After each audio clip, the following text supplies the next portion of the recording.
Исламдағы ұл мен қыздың тәрбиесі. Қыз жақсылық, ұл нығмет. Ел арасында 3 қыз өсірген әке жәннатқа кіреді деген сөз бар. Бұл сөз шариғатымыздан бастау алады. Десе де, ол аңсап, жаңыл, ұлту, ұл болсын деп қыздарының есімін қойып жатады. Табиғин ғұлама Хасан Басри радиаллаху анху қыз жақсылық, ұл нығмет. Жақсылық үшін сауап аласың, ал нығмет үшін есеп бересің деген екен. Ассаламу алейкум, қадірменді тыңдарман. Бүгін сіздерге ұл мен қыздың тәрбиесі жайлы айтатын боламын. Ал сіздер каналыма әлі де тіркелмеген жаңа тыңдарманым болсаңыз, каналыма тіркеліп, лайк басып, өз ойларыңызды жазып, және достарыңызға жіберіп қоюды ұмытпаңыз. Қазақта қызың қалса, ізің қалғаны, ұлың қалса, өзіңнің қалғаның деген нақыл бар. Сахаба Ухба бин Амирден радиаллаху анхуден қыздарды жек көрмеңдер, олар бауырмал әрі қымбат деген хадис жеткен. Хадис Ахмад бин Ханбалдың Муснад кітабында келтірілген. Қыздың әкеге жақын әрі жанашыр, аға інісіне деген бауырмалдығы да мәлім. Перзент сүйіп ана болған сәттен бар мейірімін бала шағасына төгеді. Қыз мейірімділік кені іспетті. Хадистегі қымбат болуы қыз тәрбиелеудің сауабы өте үлкен. Тағы бір мағынасы, қыз жұпар иісті болады. Араб халқында қымбат деп ең сапалы иіс суды айтады. Пайғамбарымыз саллаллаху алейхи уассалям 35 жасында 4-ші қызының дүниеге келгенін естігенде қатты қуанады. Мұны жақсылыққа балап, Фатима деп әжесінің есімін береді. Кенже қызын Захра, яғни гүлім деп еркелететін. Қыз тәрбиесі жайлы айтылған хадистер көп. Фатима анамыздың мінезі, жүріс-тұрысы әкесіне қатты ұқсайтын. Пайғамбарымыз саллаллаху алейхи уассаламның үйіне қызы Фатима кіріп келсе, орнынан тұрып, қолынан ұстап, маңдайынан сүйетін. Сосын өз орнына отырғызатын. Фатима анамыз да әкесі үйіне келсе, тұрып қарсы алатын, қолынан ұстап, сүйетін және өзі отырған жерден орын беретін. Міне, бұл әке мен қыздың арасындағы мейірім мен сүйіспеншілік.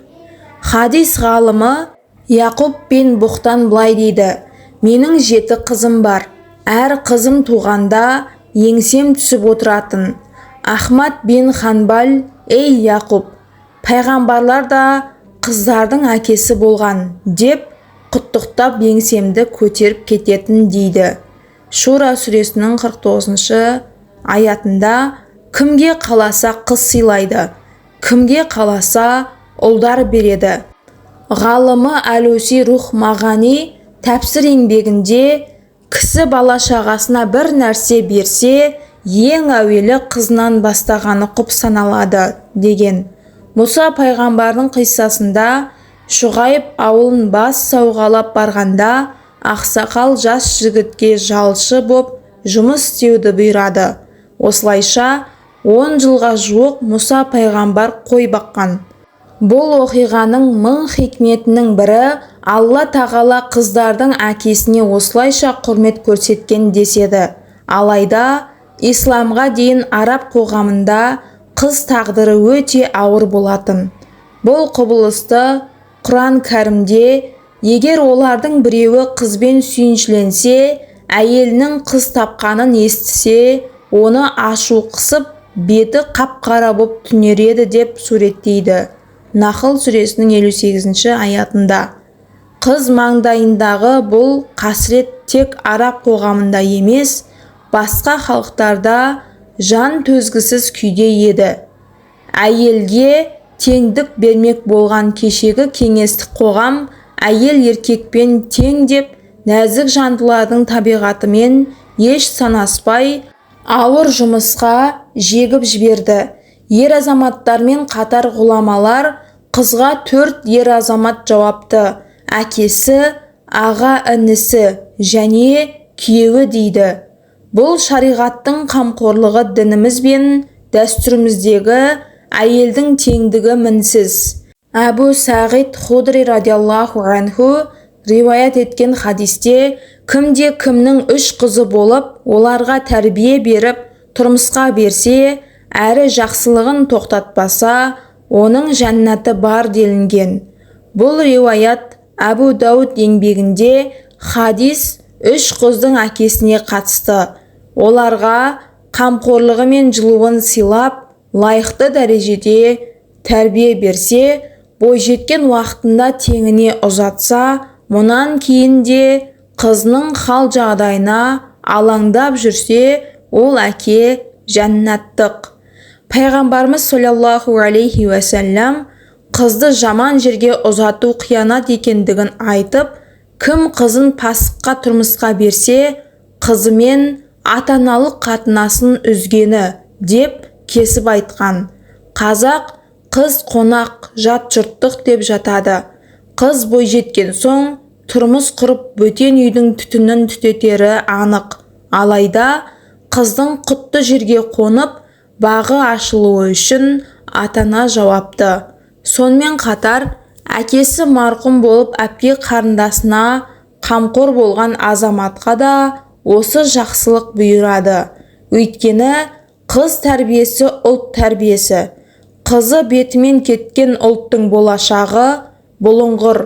Қара көз қарындастарымыз темекіні будақтатып, ешбір қысылмай орысшалап былатып сөздер айтып тұрғанын еріксіз естігенде басыңа қойып қалғандай күй кешесің. Арабтарда әке қызын тәрбиелейді, ал қыз тұтастай ұлтты тәрбиелейді деген нақыл бар. Әлиұлы Хасаннан радиаллаху анхуден менің қызым бар, кімге тұрмысқа бергенім жөн деп ақыл сұрап келеді. Пайғамбарымыз саллаллаху алейхи уәсәләм немересі Хасан Алладан қорқатын жігітке тұрмысқа бер. Ондай жігіт қызыңды жақсы көріп тұрса, қадірлеп сыйлайды. Ал ашуланса, қызыңды ренжітпейді деп кеңес берген екен. Айша радиаллаху анха анамыз неке тәуелділік, қыздарыңды қайда ұзатып жатқандарыңа қараңдар, яғни мән беріңдер деп айтқан екен. Ұлттық идеологияда қыз тәрбиесі ана мәртебесі болуы қажет.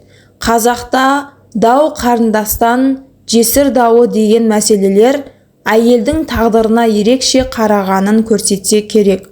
Қыз баланы тәрбиелеудің ерекшелігі. Қыздың дұрыс жетілуі үшін, ана болып бала сүю үшін, оның жаны мен тәні дұрыс дамуы қажет. Қыз бойжетпей тұрып анасы тазалық мәселесіне, тәрбиесіне аса көңіл аударғаны абзал. Алғашқы қадам 4,5 жасынан бастап ер баламен бірге жатқызбаудан басталады. 8-9 жасынан бастап қыздың тәнінде болатын физиологиялық өзгерістер туралы көркем түрде түсіндірілуі тиіс.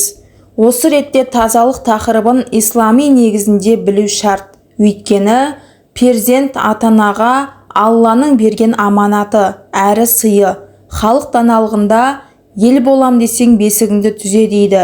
Кез келген қоғамның келешегі ұрпақ тәрбиесіне байланысты. Асыл ділімізде бала бұл өмірдегі үлкен нығмет, әрі сынақ ретінде қаралады. Тәрбиені ислам шеңберінде ұштастыратын болса, ата-ана өз міндетін дұрыс орындағаны. Ұлтыңды тәрбиелеймін десең, ұлыңа, халқыңды тәрбиелеймін десең, қызыңа тәлім бер деген сөз бекер айтылмаған. Бұл сөздің астарында үлкен мәселе жатыр. Өйткені қыз болашақ ұрпақтың анасы. Пайғамбарымыз саллаллаху алейхи уәсәләм кімнің 3 қызы болып, оларға дұрыс тәрбие берсе, маңдай термен тапқанына киіндіріп бақса, олар қыздарын тәрбиелеп өсіргені, сол үшін тозақ отынан қалқан болады деген. Жоғарыда айтылған 8-9 жасқа жете тоқталсақ, осы уақытта қыздың бойында гормондық өзгерістер болады. Тәні дамып, қыз бойжете бастайды. Балиғат жасына өтеді. Қыздың төс бездері қалыптасып, етек-кірі келуі мүмкін. Осы жерде мына мәселеге мән беріңіз. Етек-кір хайыз мәселесі жан-жақты қаралған. Ол 9 жастан бастап 15 жас аралығында келуі мүмкін. Бұл әр өңірдің ауа райына, климатқа байланысты өзгерістер болуы мүмкін.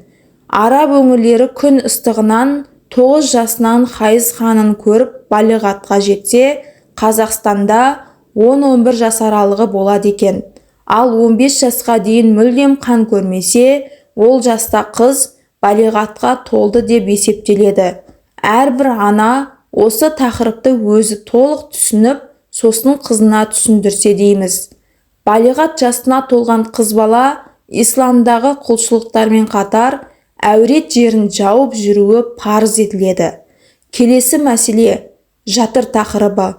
Балиғатқа толған қыз бала көтеріп, перзент сүйе алады. Бірақ біздің қоғамда бұл тым ерте жас болғандықтан, ата-ана қызға сақтану шараларын жете түсіндіруі тиіс.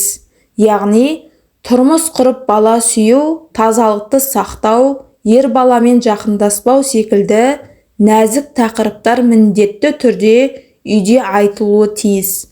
Қыз бала осындай дүниелерді өз анасынан естімесе, үлкен қателікке душар болу қаупі бар. Ескеретін ең маңызды мәселе хайыз кездегі тыйымдар. Хайыз кезде қыз балаға Құран кітабын ұстауға болмайды. Алла тағала Құранда оған Құранға толық тазарғаннан басқалар қол тигізе алмайды деген. Уақиға сүресінің 79 аятында. Алла елшісі саллаллаху алейхи уәсәлям қыз балалардың қадір қасиеті жайында былай деген: қыздар мейірімді, игі жандар. Бір қызы бар адамды Алла тағала тозақ отынан сақтайды. 2 қызы бар адам солардың себебімен жәннатқа кіреді. Ал 3 қызы бар немесе қыздары секілді кіші қарындастары бар адам оларға қамқоршы болса, оның мойнынан жихад пен садақаның жауапкершілігі түседі дейді. Осы хадистегі бақытқа кенелгіміз келсе, қызымызды дұрыс тәрбиелеуіміз керек. Әр нығметтің сұрауы бар, әр білімнің пайдаланар орны бар. Сондықтан алған біліміңізді іс жүзінде пайдаланып, ақырет үшін амал етейік. Өйткені қыз бала жатжұрттық болған соң, барынша адамгершілік пен имандылықты бойына сіңіруге тырысуы керек. Құрметті тыңдармандарым, видео ұнаса, каналыма тіркеліп, қоңырауша белгісін қара етіп басып қойсаңыз, жаңа видеомды бірінші болып көретін боласыз.